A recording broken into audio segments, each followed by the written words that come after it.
दीपक सिंधवानी जी, मुंबई से। जय श्री हरिवंश। महाराज जी, आपके चरणों में कोटि कोटि प्रणाम।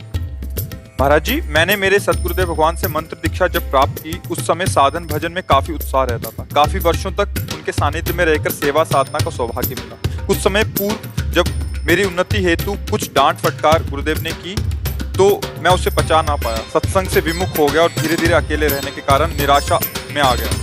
अनजाने में कुछ शास्त्र विरुद्ध आचरण भी हो गए। उन्होंने कई बार संकेत में भी समझाया, बट मैं समझ नहीं पाया। महाराज जी, मेरा मार्ग। बात ये होती कि परमार्थ में सबसे ज्यादा नाश करने वाला जो शत्रु है वो अहंकार है। हमारे प्रभु, हमारे गुरुदेव जब देखते हैं कि इसके अहंकार पर कोई फर्क नहीं पड़ रहा तो अहंकार को कुचलना चाहते हैं। जब वो अहंकार के कुचलने का ऑपरेशन करना चाहते हैं तभी थिएटर से भाग जाता है मरीजे भाग जाता है, क्योंकि अहंकार संसर्ति मूल शूल प्रदनाना सकल सुखदायक अभिमाना।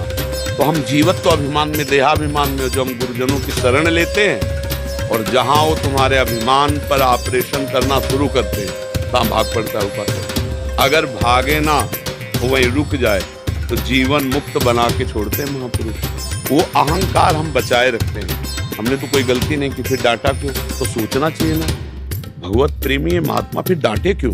तब कोई ना कोई तो आंतरिक राज से हम जानने, हमें और डटना चाहिए। वो जब दुत्कारे तो हमें और नजदीक होना चाहिए कि कोई है बात। जब वो बुला रहे हैं, दुलार कर रहे हैं, तब तो लग रहा है कि हमारे गुरुदेव। जब वो भगा रहे हैं कि आज के बाद गेट में ना घुसना, तो ठीक है महाराज, हम गेटे में बैठे मिलेंगे, जब आप निकलोगे तब हम मिलेंगे, हमारे पास दूसरा ठौर नहीं, तो काम मिलने। एक प्रसंग में संदीपनी जी जब अपने गुरुजी के पास रहते थे तो बहुत से शिष्य थे, उन्होंने प्राण समर्पित करने का भाव दिखाया। संदीपनी जी ने गुरुदेव की श्रीअंग सेवा से धैर्य प्राप्त किया था। एक कहना कि मैं आपका हूं और एक होना अंदर से, इसमें अंतराय होता है। कहने वाला फेल हो सकता है, होने वाला नहीं। अब उन्होंने अपने को पागल साबित कर दिया संदीपनी जी के गुरुजी ने। लघुशंका हाथ में लेके ऐसे फेंकना, फूंकना, ईंट मारना, ऐसे भागना शुरू हुआ। सब भाग गए। कुछ समय बाद स्वस्थता की लीला की कि अब मैं स्वस्थ हो गया हूं। तब देखो कोई नहीं। संदीपनी जी से पूछा, तुम क्यों नहीं भागे? उनका गुरुजी, आपको फिर स्नान कौन कराता, भिक्षा मांग के कौन लाता, आपको पवाता, तो हमने तुम्हारे साथ गलत व्यवहार नहीं किया। बोले, तुम्हें गलत व्यवहार तो तब हो जब दूसरा कोई हो। ये तन, ये मन, प्राण आपको समर्पित हैं। आप चाहे इन्हें मारो, चाहे पीटो, चाहे दुलार करो, चाहे गोद में बैठा लो, चाहे हमें आप नाली में बैठने के लिए कह दो, ये तो आपको हमने दे दिया है। बहुत खुशी। बोले, बेटा, मैं जिस भजन के बल से जिस भगवान को प्राप्त होऊंगा वो भगवान तुम्हारा शिष्य बनेगा आके। तो जगत गुरु भगवान कृष्ण नीचे बैठे और संदीपनी जी आसन में बैठे। गुरु प्रताप समझना होता है। समर्थ स्वामी रामदास जी के पास हजारों शिष्य थे, तो जो 2-3 सेवा करने में प्रधान थे उनसे ईर्ष्या करते थे। एक दिन प्रश्न किया कि आपके समीप एक ही है, क्यों सेवा में नजदीक रहते हैं, हम लोग भी तो हैं। स्वामी जी ने कहा कि समर्पण की कमी के कारण श्रीअंग सेवा का अधिकार साधक नहीं प्राप्त कर पाता, समर्पण होना चाहिए। तो उनका, महाराज हमारे समर्पण में क्या, रात दिन आश्रम में रहते हैं, आपका दिया खाते हैं, आप जो आज्ञा करते हैं वैसे चलते हैं, कल फिर आना चाहिए। दूसरे दिन गए तो आसन में नहीं बैठे। क्या हुआ? बोले, बहुत दर्द हो रहा है, यहाँ एक फोड़ा हो गया, रात में बड़ा विषैला फोड़ा हुआ, पट्टी बंधी हुई थी ऐसे पैर से। उनका गुरुजी फिर राज वैद्य को बुलवाते हैं। बोले, नहीं, इस फोड़े का उपचार भी हम जानते हैं। कोई शिष्य यहाँ मुंह लगाए और पूरा मवाद पी जाए तो वो मर जाएगा और हम ठीक हो जाएंगे। जो हजारों की भीड़ थी ला, पीछे ही खसकने लगे, मरना नहीं भाई। उनमें 2-4 रह गए। तो कहा, गुरुजी दवाई से ठीक हो जाए। बोले, दवा काम नहीं करेगी, सब चले गए। वो जो एक अंग सेवा में थे, उनका गुरुजी, बताओ कहाँ से हम मुंह लगा के इस मवाद को पी जाए? उनका, बेटा यहाँ से पिए। तो कुछ लोग देखने के लिए खड़े थे कि कैसे पिएगा और मरेगा। जब पिए तो बोले, गुरुजी ऐसे रोज एक फोड़ा हो तो हमारे तो आनंद आ जाए। बोले, बेटा बिल्कुल ठीक हो गए। तो सब लोगों ने पूछा, मरे? बोले, मरे कैसे, इतना मीठा अमृत जैसा रस था, और वो लंगड़ा आम जो है गुरुजी सब, फिर सबको बुलवाया और कहा देखा, इसे कहते समर्पण। हमने कहा था पियोगे तो मर जाओगे, उस गुरु की वाणी तो समर्पण होता तो होता कि आपके लिए ही तो मरेंगे ना, हम पहले पीते हैं। कोई नजर नहीं आया जो एक अंग सेवा में था। ऐसे गुरुजनों में हमें कभी दोष दर्शन नहीं करना चाहिए। अगर हम पूर्ण समर्पित भाव हो तो हमें प्रभु के लायक बना देंगे। जो सच्चे संत होते हैं वो अहंकार का पोषण नहीं करते। आप खूब सेवा करो, इसके बाद डांट जहां मिले वहां सच्चाई है, समझ लेना। सेवा के बाद अगर प्यार दुलार और पुरस्कार मिले तो अभी कच्चाई है। जब सेवा के बाद और कड़ी नजर हो जाए तो समझ लेना बात यहाँ करेक्ट है और हमारी बात बन जाएगी। अगर देने के बाद तुम्हारे ऊपर वो ठकुर सुहाती बातें, चाटुकारिता की बातें होने लगे तो गड़बड़ है। और जब देने के बाद तुम्हारा कोई सम्मान न हो, अपना समझ, तो समझ लेना ये हमारा देना सीधे लाडली लाल के पास जा रहा है। जब हम लोग चाहते क्या कि अगर कुछ दे तो थोड़ी सी आभासी सेवा, वो अहंकार का पोषण होगा। तो अब गुरुदेव भगवान कहीं गए थोड़ी है, उनका मंत्र कहीं गया थोड़ी, वो तो सर्वत्र व्याप्त तत्व है। उन्हीं को पुकारो, उन्हीं के द्वारा दिया हुआ नाम मंत्र जपो। गुरुदेव जब तक शिष्य का कल्याण नहीं हो जाता तब तक उसके हृदय में बैठे रहते हैं। ये बात पकड़ लेना। जो ये समझते हैं हमारे गुरु मर गए, हम गुरु जाना ही नहीं, गुरु कौन है? अरे गुरु साक्षात भगवान है, कोई गुरु व्यक्ति थोड़ी गुरु होता है। अच्छा, हम भगवान का भाव जब एक विग्रह में कर सकते हैं तो चैतन्य घन चलते फिरते संत महात्मा में भी कर सकते हैं। तो वो भाव हमारा कल्याण करता है। ये तो पांच भौतिक शरीर है, ये तो कुछ समय के बाद नष्ट हो जाएगा, लेकिन आपका जो भाव है वही आपको प्रभु तक ले जाएगा। गुरु भाव का विषय होता, व्यवहार का विषय नहीं होता। इसीलिए कहा अखंड मंडलाकारम व्याप्तम इन चराचरम तत्पदम दर्शितम इन तस्मै श्री गुरु। दिनेश जी, हाँ जी, आपके चरणों में कोटि कोटि प्रणाम।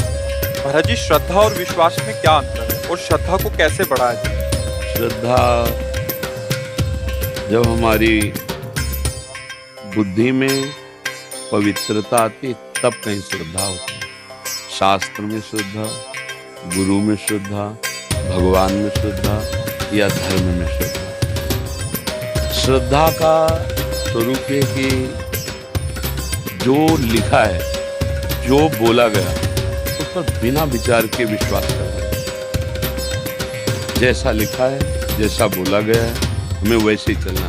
तो श्रद्धा का गाढ़ रूप हुआ करके विश्वास, अलग कोई विश्वास चीज नहीं। जैसे कहा गया भवानी शंकरो वंदे श्रद्धा विश्वास रूपिणो। शिवा श्रद्धा है और शिव विश्वास है। अर्धांगिनी हुई ना शिवाजू, तो मतलब श्रद्धा का ही अंग विश्वास है, शिव का ही अंग शिवा है। मतलब विश्वास कोई अलग वस्तु नहीं है। श्रद्धा और विश्वास एक ही वस्तु है, पर श्रद्धा का जब गाढ़ रूप होता है तो वो विश्वास में परिणित हो जाता है।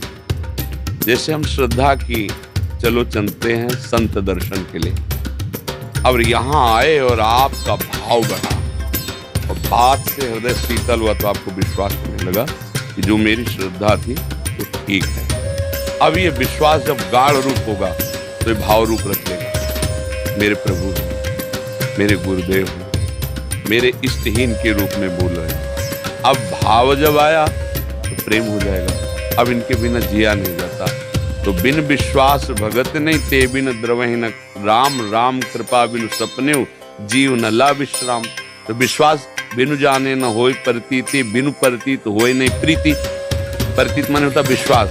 श्रद्धा करके हम आए हो, हमारी श्रद्धा पुष्ट हो गई। श्रद्धा नष्ट भी तो हो सकती है कि हम श्रद्धा करके आए थे पर अश्रद्धा भी हो सकती, लेकिन विश्वास हो गया तो अब श्रद्धा बिगड़ने वाली नहीं। भाव आ गया तो अब विश्वास अटल हो गया। प्रेम हो गया तो अब भाव ने रूप धारण कर लिया। मेरे इष्ट देव, मेरे गुरुदेव। श्रद्धा बहुत हल्की भी होती है, कपूर की तरह उड़ भी सकती है, एक क्षण में उड़ सकती है। कुसंग मिल जाए तो अभी श्रद्धा की धज्जियां उड़ जाएंगी, लेकिन विश्वास आ गया है तो जल्दी कोई श्रद्धा को मिटा नहीं सकता है। और भाव आ गया है तो विश्वास अटल हो गया है। प्रेम आ गया है तो भाव ने रूप धारण कर लिया। बोले सख्य भाव, दास्य भाव, गोपी भाव रूप धारण कर लिया। अब ये अटल, आप समझ रहे ना? श्रद्धा यथावत वचनों पर पूरा हमारा भाव है। ये संत हैं जो बोल रहे हैं, शास्त्र प्रमाणित, हमारे मंगल के लिए। आप भाव करके आए, अभी नहीं जानते। आप जैसे जैसे जानोगे वैसे वैसे विश्वास दृढ़ होता जाएगा। तो श्रद्धा का ही फल हुआ विश्वास, विश्वास का फल हुआ भाव, भाव का फल हुआ प्रेम, और प्रेम का कोई फल नहीं होता। प्रेम तो फल का रस है, प्रेम ही सर्वोत्तम है। समझ पाए आप? भगवान ने गीता जी में भी कहा है, श्रद्धावान लभते ज्ञानम तत्परा संयतेन्द्रिया ज्ञानम लब्ध्वा परम शांति मचरेणाधिगम। जो श्रद्धा करता है वही ज्ञान प्राप्त करता है, जो ज्ञान प्राप्त करता है वही जितेंद्रिय होता है, जो जितेंद्रिय होता है वही बोधवान होता है। दूसरा जो ज्ञान शब्द है वो बोध का है, और जो बोध को प्राप्त होता है वही परम शांति होता है। मूल श्रद्धा ही है, पर श्रद्धा विश्वास में बदलता है। प्रायः श्रद्धा बदलती है, पहले हमारी उन पर श्रद्धा थी, अब बदलती रहती ना। और विश्वास, तुम कुछ भी कहो, मुझे दृढ़ विश्वास है, क्योंकि मैंने देखा है, मैंने सुना है, मैंने अनुभव किया है। फिर भाव, अब विश्वास की उसमें शपथ देने की जरूरत नहीं, अब तो भाव, मेरे प्रभु हैं, तेरे कहने सुनने से कुछ नहीं होता, मेरे प्रभु। अब विश्वास भाव में बदल गया, परम शांति। अब वहां कोई संशय की गुंजाइश नहीं रह गई। तो इसीलिए कहा कि याभ्याम बिना न पश्यन्ति, जिसके बिना आप नहीं देख सकते, श्रद्धा और विश्वास के बिना। है तो सर्वत्र, पर श्रद्धा और विश्वास से ही उसे देख